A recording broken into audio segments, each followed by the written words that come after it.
നമ്മുടെ ഇന്ത്യ എന്ന് പറയുന്നത് ഒരുപാട് ഡൈവേഴ്സിറ്റി ഉള്ള ഒരു രാജ്യമാണ്. നമ്മുടെ ഇന്ത്യന്റെ ജോഗ്രഫിക്കൽ ഫീച്ചേഴ്സ് എടുത്ത് നോക്കിയിട്ടുണ്ടെങ്കിൽ നമുക്ക് എന്ത് ചെയ്യാൻ പറ്റും? ഈ ഡൈവേഴ്സിറ്റി കാണാൻ പറ്റും. നമുക്ക് ഇന്ത്യയെ നമ്മുടെ ഈ ജോഗ്രഫിക്കൽ ഫീച്ചേഴ്സിന്റെ ഒക്കെ അടിസ്ഥാനത്തിൽ നമുക്ക് 5ആയിട്ട് ഡിവൈഡ് ചെയ്യാൻ പറ്റും. ഏതൊക്കെയാണത്?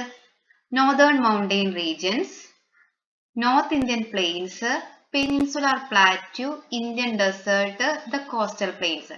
ഏതൊക്കെയാണ്? നമുക്ക് ഇന്ത്യയെ 5ആയിട്ട് ഡിവൈഡ് ചെയ്യാൻ പറ്റും. ഏതൊക്കെയാണത്? Northern plains, northern mountain regions, north Indian plains, peninsular plateau, Indian desert, coastal plains and islands. അപ്പൊ ഈ ചാപ്റ്ററിൽ നമ്മൾ പഠിക്കാൻ പോകുന്നത് നോർത്തേൺ മൗണ്ടെയിൻ റീജിയൻസിനെ കുറിച്ചിട്ടും അവിടുത്തെ ലൈഫ് സ്റ്റൈലും അവിടുത്തെ വെജിറ്റേഷനും പ്ലാന്റ്സിനെ കുറിച്ചിട്ടും ഒക്കെയാണ് നമ്മൾ എന്ത് ചെയ്യാൻ പോകുന്നത്? ഈ ഒരു ചാപ്റ്ററിൽ പഠിക്കാൻ പോകുന്നത്. നമ്മൾ പഠിച്ച 5 ജോഗ്രഫിക്കൽ ഡിവിഷൻസും നല്ല വൃത്തിയിൽ ഈ ഒരു മാപ്പിൽ അടയാളപ്പെടുത്തിയിട്ടുണ്ട്. ഏറ്റവും ടോപ്പിൽ നോർത്തേൺ മൗണ്ടെയിൻ റീജിയൻസ് വരും, അതിന്റെ താഴെ നോർത്ത് ഇന്ത്യൻ പ്ലെയിൻസ്, പിന്നെ നമ്മളെ പെനിൻസുലാർ പ്ലാറ്റ്യൂ വരുന്നുണ്ട്, കോസ്റ്റൽ റീജിയൻസ് വരുന്നുണ്ട്, ഡെസേർട്ട്, ഐലൻഡ്സ്. ഓക്കെ, നമ്മൾ ഇന്ന് നോക്കാൻ പോകുന്നത് നോർത്തേൺ മൗണ്ടെയിൻസിനെ കുറിച്ചിട്ട് മാത്രമാണ്. നോർത്തേൺ മൗണ്ടെയിൻ റീജിയൻസിനെ നമുക്ക് 3ആയിട്ട് ഡിവൈഡ് ചെയ്യാൻ പറ്റും. ഏതൊക്കെയാണ്? Trans Himalayas, Himalayas and eastern hills. 3ആയിട്ട് ഡിവൈഡ് ചെയ്യാൻ. Trans Himalayas, Himalayas and eastern hills. നമുക്ക് ഇതൊന്ന് മാപ്പിൽ ഒന്ന് ലൊക്കേറ്റ് ചെയ്ത് നോക്കാം. ഈ ഒരു ഭാഗത്തിന് പറയുന്ന പേരാണ് ട്രാൻസ് ഹിമാലയാസ്. ഈ ഒരു സെൻട്രൽ റീജിയനിൽ വരുന്നതാണ് എന്ത്? നമ്മുടെ ഹിമാലയാസ്. ഈ ഒരു ഈസ്റ്റേൺ സൈഡിലേക്ക് വരുന്നതാണ് എന്ത്? നമ്മളെ ഈസ്റ്റേൺ ഹിൽസ് എന്ന് പറയുന്നത്. ഈ മാപ്പ് എടുത്ത് നോക്കിയിട്ടുണ്ടെങ്കിൽ കാരക്കോറം, ലഡാക്ക്, സസ്കർ എന്ന് പറയുന്ന 3 മൗണ്ടെയിൻ റീജിയൻസ് കൂടിയതാണ് നമ്മൾ എന്ത്? ട്രാൻസ് ഹിമാലയ. ഹിമാലയാൻസ് നോക്കൂ, ഹിമാദ്രി എന്ന് പറയുന്ന ഒരു റേഞ്ച് ഉണ്ട്, ഹിമാചൽ എന്ന് പറയുന്നുണ്ട്, ശിവാലിക്സ് എന്ന് പറയുന്ന 3 റേഞ്ചസ് കൂടി ചേർന്നിട്ടാണ് ഹിമാലയൻ റീജിയൻ ഉണ്ടായിരിക്കുന്നത്. ഇനി ഈസ്റ്റേൺ ഹിൽസ് നോക്കൂ, കാരോ ഉണ്ട്, ഖാസി ഉണ്ട്, ജയന്തിയ ഉണ്ട്, നാഗ ഹിൽസ്, പട്കായി ബൂം.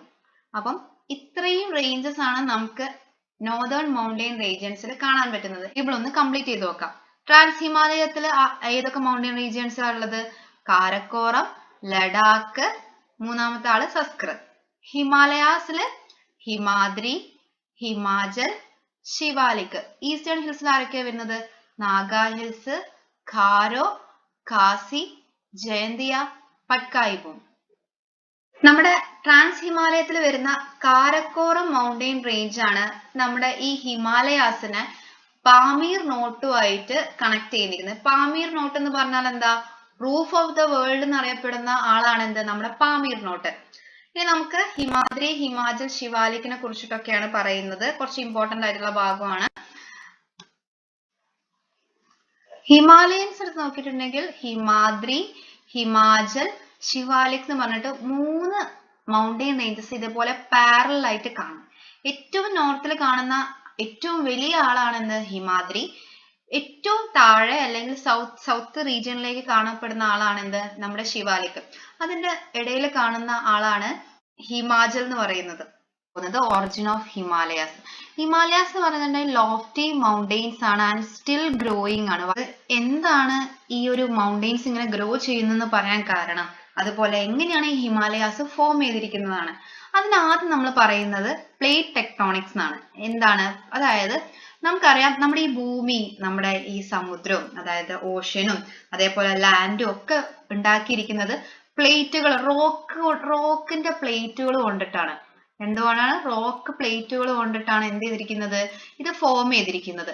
ഈ ഒരു റോക്ക് പ്ലേറ്റിന്റെ അടിയിൽ അസ്തനോസ്ഫിയർ എന്ന് പറയുന്ന ഒരു ഭാഗമുണ്ട്. ഈ അസ്തനോസ്ഫിയർ എങ്ങനെയാണ് കാണുന്നത്? ഒരു സെമി മോൾട്ടൺ സ്റ്റേറ്റിലാണ് കാണുന്നത്. ഒരു ഫ്ലൂയിഡ് ആണോന്ന് വെച്ചാൽ ഫ്ലൂയിഡും അല്ല, പക്ഷെ ഒരു നമ്മുടെ സോളിഡ് ആണെന്ന് വെച്ചാൽ സോളിഡും അല്ല. അപ്പൊ ഈ ഒരു സാധനം നമ്മുടെ ഈ പ്ലേറ്റിന്റെ അടയിൽ താഴെ നിന്നിട്ട് ഇങ്ങനെ എന്ത് ചെയ്തു? മൂവ് ചെയ്തുകൊണ്ടിരിക്കും. ഈ ഒരു അസ്തനോസ്ഫിയർ മൂവ് ചെയ്യുന്നതിനനുസരിച്ച് നമ്മുടെ പ്ലേറ്റും എന്ത് ചെയ്യും? മൂവ് ചെയ്തുകൊണ്ടേയിരിക്കും. അപ്പൊ ഇങ്ങനെ മൂവിങ് ബൗണ്ടറീസ് എന്നാണ് പറയാം. ഈ ബൗണ്ടറീസ് നമുക്ക് 3 എണ്ണം ഉണ്ട്. കൺവേർജന്റ് ബൗണ്ടറീസ് ഉണ്ട്, ഡൈവേർജന്റ് ബൗണ്ടറീസ് ഉണ്ട്, അതേപോലെ ട്രാൻസ്ഫോം ബൗണ്ടറീസ് ഉണ്ട്.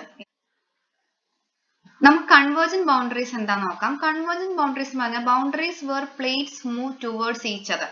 നമ്മൾ പറഞ്ഞു അസ്തനോസ്ഫിയറിന്റെ ഒരു മൂവ്മെന്റ് കാരണം നമ്മുടെ പ്ലേറ്റുകളും എന്ത് ചെയ്യും? ഇതുപോലെ മൂവ് ചെയ്യും. അവർ ഒരുമിച്ച് അടുത്തേക്ക് മൂവ് ചെയ്യുന്നതിനെയാണ് എന്ത് പറയാ?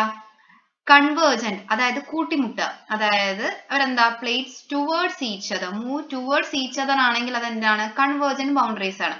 Move away from each other ആണെങ്കിൽ അതിനെ ഡൈവേർജന്റ് ബൗണ്ടറീസ് എന്ന് പറയും. ട്രാൻസ്ഫോം ബൗണ്ടറീസ് എന്ന് വെച്ചിട്ടുണ്ടെങ്കിൽ സ്ലൈഡ്സ് ഈച്ച് അതർ, അതായത് ഒന്നിന് മുതൽ ഒന്നര തെന്നി നീങ്ങുന്നതിനെയാണ് എന്ത് പറയാ ട്രാൻസ്ഫോം ബൗണ്ടറീസ് എന്ന് പറയാം. വളരെ ഇമ്പോർട്ടന്റ് ആണ് convergent boundaries, divergent boundaries and transform boundaries. Himalayas form ചെയ്തിരിക്കുന്നത് കൺവേർജന്റ് ബൗണ്ടറീസ് കൊണ്ടാണ്. അതായത് രണ്ട് പ്ലേറ്റുകൾ ഉണ്ടാവും, ആ പ്ലേറ്റുകൾ തമ്മിൽ കൂട്ടിമുട്ടുന്നതിന്റെ ഫലമായിട്ടാണ് എന്തുണ്ടായിരിക്കുന്നത് നമ്മുടെ ഹിമാലയാസ് ഉണ്ടായിരിക്കുന്നത്. ഒരു 150-160 വർഷങ്ങൾക്ക് മുമ്പേ ഇന്ത്യൻ പ്ലേറ്റ് എന്ന് പറഞ്ഞൊരു പ്ലേറ്റ് ഉണ്ടായിരുന്നു. അത് എവിടെയാണ് ലൊക്കേറ്റ് ചെയ്തിരിക്കുന്നത്? നമ്മുടെ സദേൺ ഹെമിസ്ഫിയറിലാണ് ലൊക്കേറ്റ് ചെയ്തിരിക്കുന്നത്.